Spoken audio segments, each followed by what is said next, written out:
노자는 스승 상용이 늙고 병들어 눕자 이렇게 가르침을 청한다.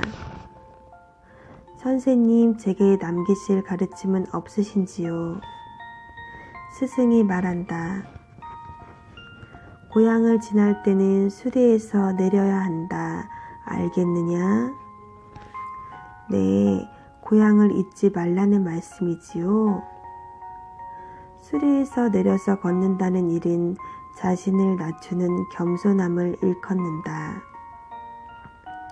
스승이 고향을 지날 때 수레에서 내리라는 소리에 노자는 그 말이 제 뿌리를 잊지 말라는 말로 바로 알아차린다. 다시 스승이 말한다.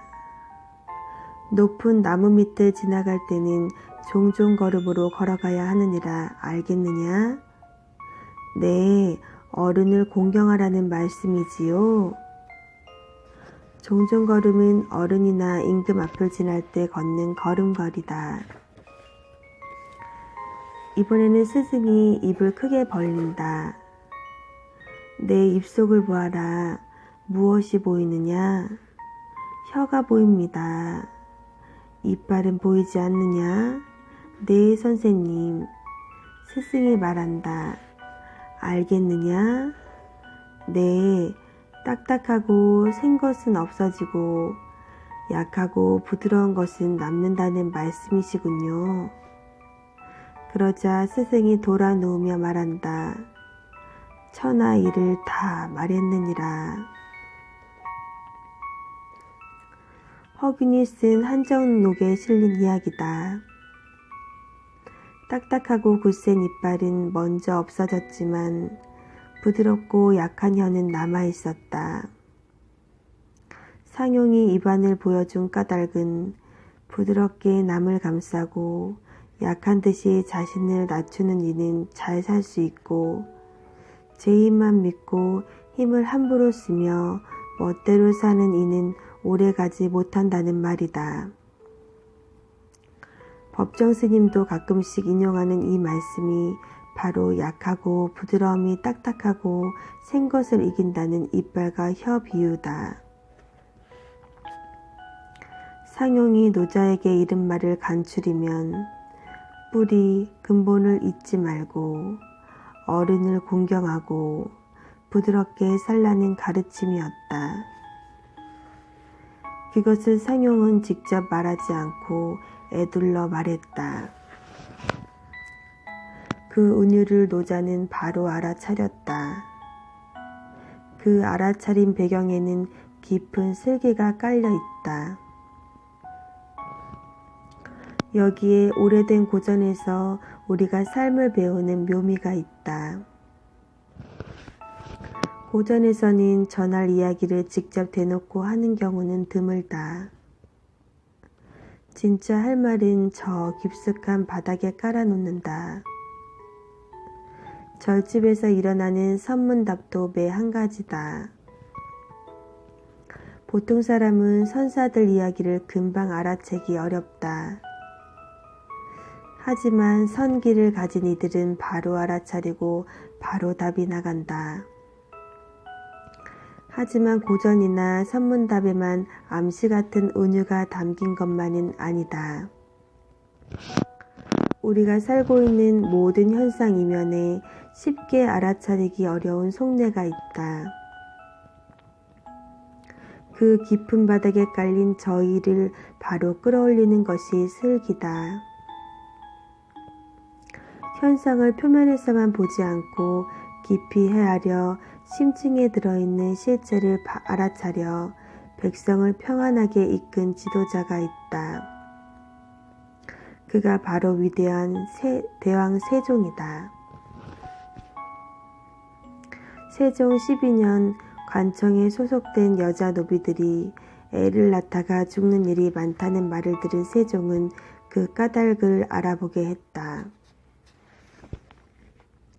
1430년에 올린 승지보고에 따르면 여자 노비들은 애를 낳은 뒤 7일간 휴가를 받게 되는데 출산이 임박해서 애를 낳으러 가는 도중에 잘못되어 죽는 경우가 많았다. 이에 세종은 출산휴가를 130일로 늘리되 그 가운데 30일은 애를 낳기 전에 쓰게끔 했다. 거짓으로 출산휴가를 쓸 수도 있다는 신하들에게 세종은 그가 속인다 한들 한 달을 넘게 속일 수 있겠냐며 규정을 고치게 했다. 그런데 이 규정이 마련된 지 4년 뒤에 조사를 해보니 여전히 간노비 출산 사망률은 떨어지지 않았다. 당시 여자 노비는 천하에 돌보아줄 사람 없는 외톨박이들이 많았는데 산모 혼자서 조리하고 애를 돌보다가 죽는 경우가 많았기 때문이다. 이 보고를 들은 세종은 이렇게 말했다. 나라에서 산모에게는 휴가를 주었으나 그 남편에게는 휴가를 주지 않고 날마다 출근하게 하니 산모를 구호할 수 없기 때문이 아니겠느냐. 이 때문에 산모가 목숨을 잃는 일이 끊이지 않고 있다. 그러니 그 남편에게도 한 달간 상간 휴가를 주어 부부로 하여금 서로 구원하게 하라.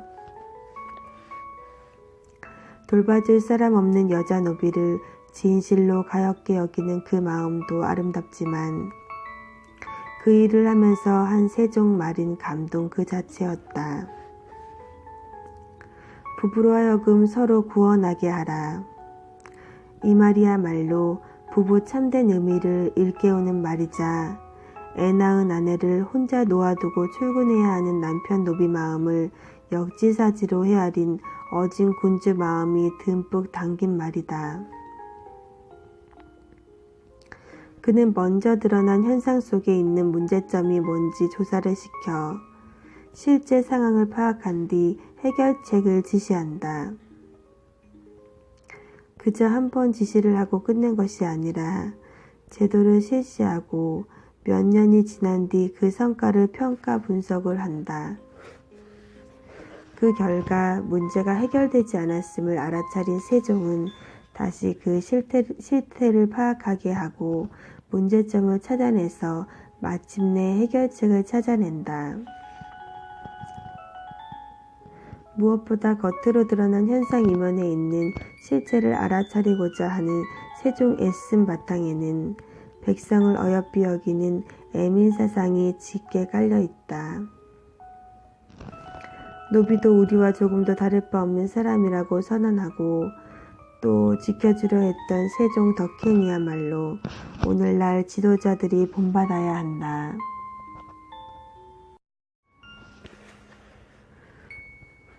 환절기라 그런지 몸살을 앓는 이들이 늘고 있다.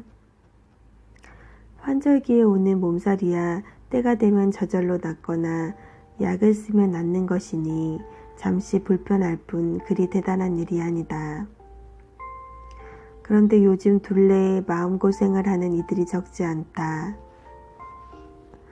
어떤 이는 어머니가 뇌출혈로 쓰러져 몸을 쓰지 못하고 누워 계셔서 고통을 받고, 어떤 이는 직장을 새로 옮겨 적응하느라 애를 먹고, 어떤 이는 업을 바꿔 앉아 새 터전에 뿌리를 내리느라 몸살을 앓고, 또 어떤 이는 시련을 겪고 있고, 어떤 이는 코스피 지수가 2000포인트를 넘는 와중에도 자신이 가지고 있는 주가만 반토막이 나서 힘들어한다.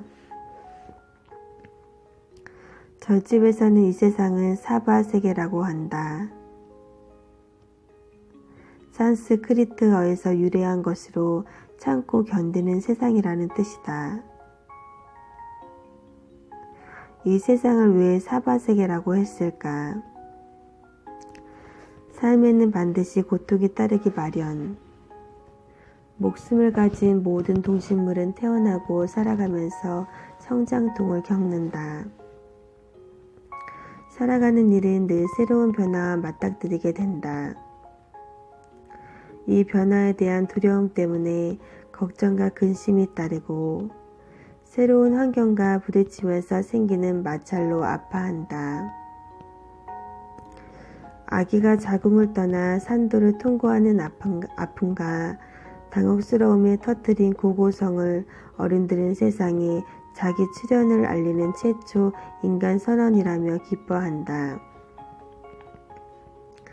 그러나 그 상황을 느닷없이 맞닥뜨려야 하는 당사자에게는 일그러진 고통뿐이다. 성장통을 겪는 사춘기도 마찬가지. 이미 그 과정을 다 거치고 난 어른들은 마땅히 치러야 할 통과 의례로 여기지만 당사자들인 자신이 겪는 고통이 세상 어떤 아픔도 이보다 더 클 수는 없다. 우리는 새로운 만남에 대한 갈구, 이해가 얽혀 생기는 갈등, 헤어짐에 대한 두려움, 앞날에 대한 불안, 부모 형제를 비롯한 사랑하는 사람과 헤어짐 따위가 한데 어우러져 고통스러워한다. 그러나 인생 행로에 고통만 따른다면 누가 애써 세상을 살려고 들겠는가. 삶에는 고통 못지않게 기쁨과 사랑을 맛볼 수 있기에 살아갈 수 있다. 그렇더라도 고통과 근심은 피하고 싶은 것이 사람 마음. 과연 고통은 우리에게 아픔만 주는 것일까? 아픈 만큼 성숙해진다는 말이 있듯이 어린아기들은 몸살이나 배앓이를 하고 나면 한결 영리해진다. 고통을 이겨내려다 보니 어떻게 하면 이 아픔에서 벗어날 수 있을까 궁리를 하게 되고 이 궁리 저 궁리가 쌓여 슬기가 된다. 아프리카 다가라족은 고통을 이렇게 말한다. 사람 감각은 소통하는 도구이다. 시각은 언어이다. 아픔, 촉각, 냄새, 맛처럼 이 가운데 가장 센 놈이 아픔이다. 아픔이란 새로운 어떤 변화에 저항한 결과이다. 무언가 낡음을 밀어내고 새로움이 오려는 움틈이다. 무언가 낡음을 밀어내고 새로움이 오려는 움틈이다. 다가라 노인들은 아픔을 침입자에 대한 불평이라고 말한다. 몸이 하는 불평은 우리에게 이야기를 거는 영혼이 하는 말이라고 한다. 말하자면 아픔은 우리에게 뭔가를 이야기하고자 하는 우리 내면 언어라는 것이다. 아프리카 다가라족 노인 말처럼 고통은 우리 내면이 미처 몰랐던 세상 깊이를 알려주는 언어인지도 모른다. 그렇다면 고통이야말로 내밀하게 나를 자라게 하는 신성일터, 고통은 사람을 사람답게, 나무는 더 나무답게 자라게 만든다. 결국 고통이 내게 주려는 선물은 사랑이다. 결국 고통이 내게 주려는 선물은 사랑이다. 법정 스님은 스스로 선택한 맑은 가난을 청빈이라고 말씀하신다. 그렇다면 스스로 선택한 고통은 없을까? 아무리 힘들고 고되더라도 자식을 위해서라면 죽음도 마다하지 않고 기꺼이 고통을 무릅쓰는 어머니나 중생이 아프면 나도 아프다는 동체 대비 보살 마음은 선택한 고통이다. 120살을 살다 간 조조 스님은 지옥에 내가 먼저 들어갈 거야 라는 말을 남겼다. 무슨 말인가? 주어진 고통이든 기꺼이 선택한 고통이든 그 바탕에 사랑이 있다. 비가 쏟아지는 여름이면 떠오르는 꽃이 있다. 넝쿨로코는 꽃. 장마 전에 피기 시작하여 비를 맞으면 색이 더욱 선연한 꽃. 능소화가 그것이다. 한 살 한 살 나이를 더할수록 담장을 휘감아 오르는 품새가 의연해지는 꽃 능소화. 능소화 꽃잎 매무새를 잘 살펴보면 그 모양새가 마치 귀를 열고 몸 기울여 듣는 사람 모습을 닮았다. 예전에는 이 꽃을 선비꽃이라 했다. 어사화라도 불리는 이 꽃은 문가에 장원급제를 하고 금이 환영할 때 머리 관에 꽂던 꽃이다. 이 꽃이 좋은 까닭은 동백처럼 절화라는 데 있다. 송이채 뚝 떨어지는 모습에서 옛 선비 지조나 기계 또는 남성 못지않게 의연함을 가진 여성들 기계를 읽는다.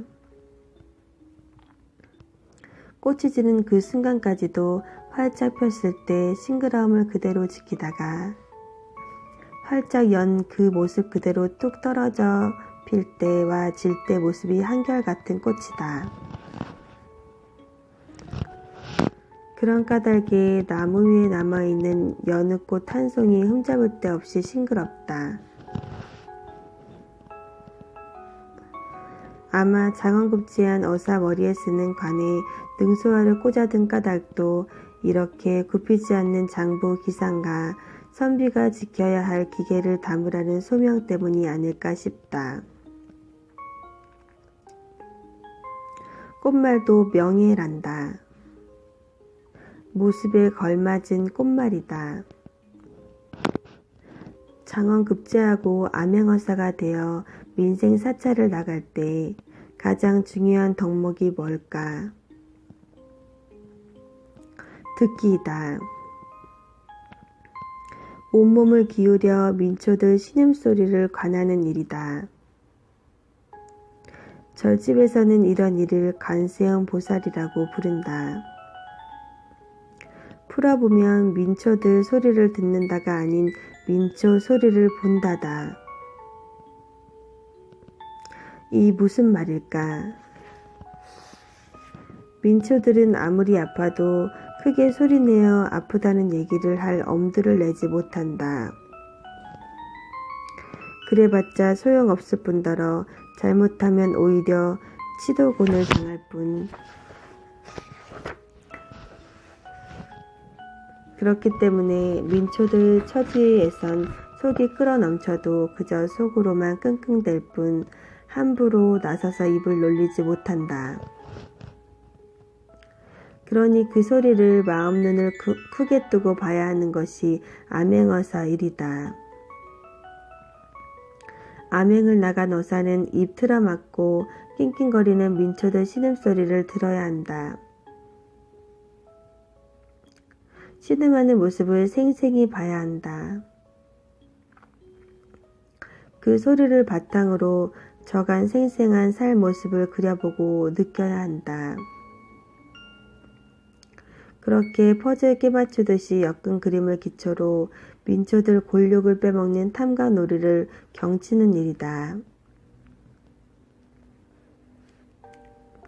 온몸을 기울여 민중 고통소리와 울음소리 실체를 관하고 올바른 판단을 통해 문제를 해결하는 일이 어사들에게 주어진 의무이자 권한이다. 그러기 위해서 어사는 어떤 심성과 기계를 가져야 할까? 마땅히 있는 그대로 볼 줄 아는 안목이 있어야 한다. 어떤 상황에도 맞설 수 있는 의연함을 지녀야 한다.